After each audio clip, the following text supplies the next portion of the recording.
Roaming is a Los Angeles-based premium lifestyle brand that is motivated by nature. Roaming features high-quality, earth-friendly dog products made from renewable and natural materials like their bio-based and 100% compostable biodegradable dog poop bags. These bags really are awesome. I've been using their bags for a few months now, and I love the durability, the way they feel, and the fact that they are good for the earth. They also have a special discount for our listeners. Use code VermontDog to get 20% off your first purchase, including 20% off the first 3 orders if you sign up for one of their poop bag subscriptions. They also have some beautiful leather leashes made right here in the USA. You can check them out at roaming.com. That's ROMNG.com.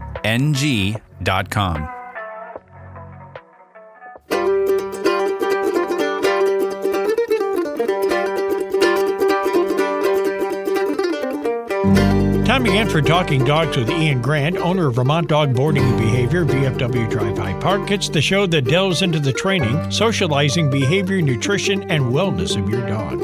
And brought to you by Guy's Farm and Yard, with locations in Morrisville, Montpelier, Williston, and St. Albans. And we're back with the trainer Ian Grant, and this week, a tough one to talk about, and that is grieving the loss of a dog. And I've always told people that I know that 90 to 95% of the time you have your dog, it is just great. You love them and all, and the memories that you have and the camaraderie.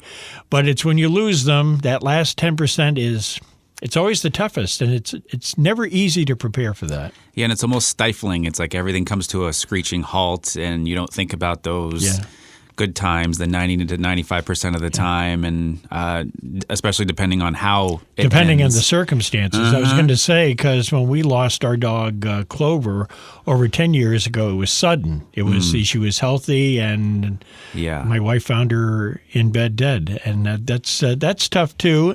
But on the other hand, she was the type of dog that it would have been tough to make the decision of having to let her go when it came to that time. So there's never a good result to any of this. And I think that's also a tough time too. You know, if it doesn't happen suddenly and it comes down to making the decision of when, and it's very difficult to make an actual appointment for it to happen. Exactly. It is. That was one of the toughest things when I got into the business was knowing that. And so this is certainly a very tough time for us. We know it's a part of living, and it's the whole cycle of life, the beginning, the middle, the end of it all. And it's just tough times. The other part of this, too, is if you have other dogs in the house and one of them passes, especially if it's the one that passes that the other dog looked up to, that can throw that other dog into a tailspin. Exactly. Because it's their friend. It's the one they've always looked up to. They've always played, had a good time, and it's like losing your best friend. Yeah. And it doesn't even have to be a dog, a cat, too. I mean, another animal. You know, when we lost Clover, Amber, who we still have with us now, she howled and she went through the house looking for her, and it's sad. It's sad because it's just extending the grieving period, which makes me wonder, of how long grieving periods go on. I mean, I guess it depends on the individual. I think it depends on the individual human and the individual animal.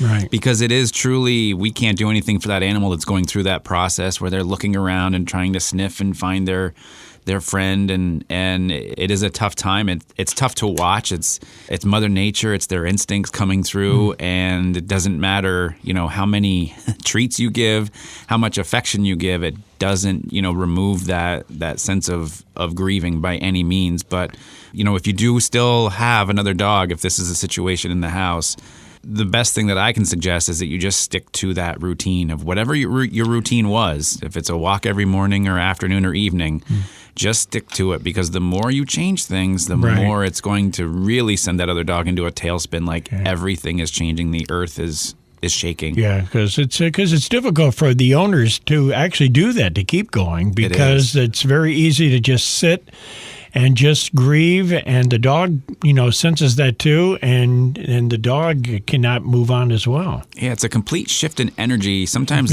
through the entire house. And if there's kids involved and other family members, and it's going to hit everybody differently, it can just be a really, really difficult time. Yeah.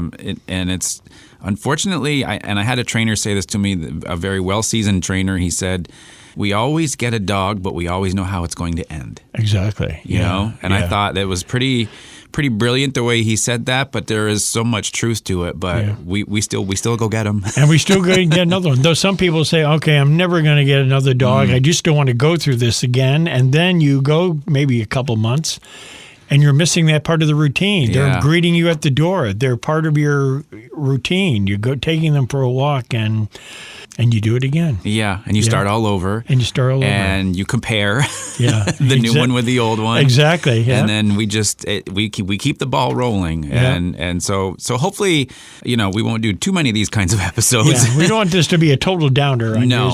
So you should always hopefully it'll inspire people who maybe have been taking their dog for granted a little bit recently. Sometimes it's easy to do with the way things are going on.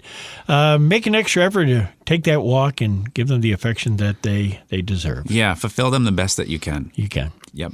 Back with our question from the doggy bag in just a moment here on Talking Dogs. Are you looking for gear that can keep up with your active and adventurous dog? Look no further than Synology Warehouse. They specialize in equipping the modern canine with distinguished, overbuilt gear that's built to last from home to horizon. From premium collars and leashes to rugged outdoor gear, they have everything you need to keep your dog comfortable and safe no matter where your adventures take you. I've been using their Biothane slip leashes for months now, and I love them. They have a nice feel, a good grip, and they clean very easily. Use coupon code Vermont to receive 10% off your purchase. Head over to Synology Warehouse on Etsy today and give your dog the gear they deserve. Synology Warehouse, overbuilt gear that's built to last from home to horizon.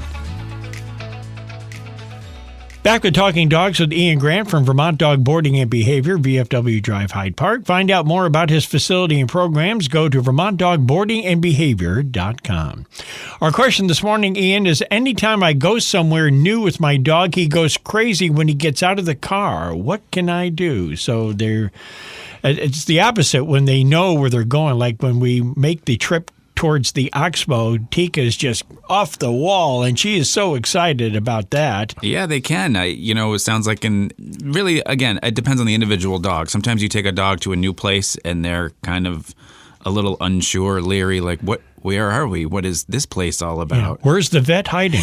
Yes. Are we going in that building again? Yes, exactly. They do know that building. They do. And then in other situations, they're like, oh, it's so brand new. There's so many new scents and smells and sniff, and they get excited. Really what this comes down to is any time you bring your dog to a new place, this gives you access to work your dog through that whole process of not getting super, super excited or also not getting super scared too. Your dog will fit somewhere in that spectrum of behavior. And when we look at it and go, okay, if you're taking your new rescue dog down to the Oxbow for the first time, take some time getting the dog out of the car. Make it nice and slow because, as they say, you only have, one chance to make a first impression? Exactly. Yeah, and then we need to start repeating what we want out of it, teach them what we want out of getting out of the car down there and having a good time. And so repetitions come into play, but take your time. It's okay to take your time. We always don't have to be in a rush to make things happen. It's almost like when you're preparing to take them for a walk from home. They get all excited. You put the leash down, you wait, and it's kind of similar to that, isn't it? It is very similar. It's different environment, different context, but it's the same process. Just slow everything down, make it simple for them to understand, make it easy, and then just be willing to repeat the steps. Yeah. And then once you get clarity from them, then it's smooth sailing. Yeah, and then because you want them to make it to be a fun experience when it's all done, but under control, as you always say. Yes. So I have to say, Tika does get a little bummed out when we weren't going to the Oxbow. It happened to be on our path, and we go someplace else, and then she kind of turns around and said, "It was that way. It was that way." So yep, that's funny. Yeah. Talk about patterns. They know. Yeah, there's a pattern that you can't avoid. If you have a question for Ian, you can email him directly to info@VermontDogBoardingAndBehavior.com. Next week, the question: should we reward behavior that's expected? Oh, well, that's an interesting question. Yeah, I think we're gonna. This is the deep end of the pool here. Normally we don't go too deep with this, but I thought this was a good question. I was thinking about this the other day while I was walking my dog. So we'll jump in feet first here. All right. And when we return with Talking Dogs with Ian Grant, brought to you by Guy's Farm and Yard with locations in Morrisville, Montpelier, Williston, and St. Albans. And for the trainer Ian Grant, I'm Roland LaJoy, and we are Talking Dogs.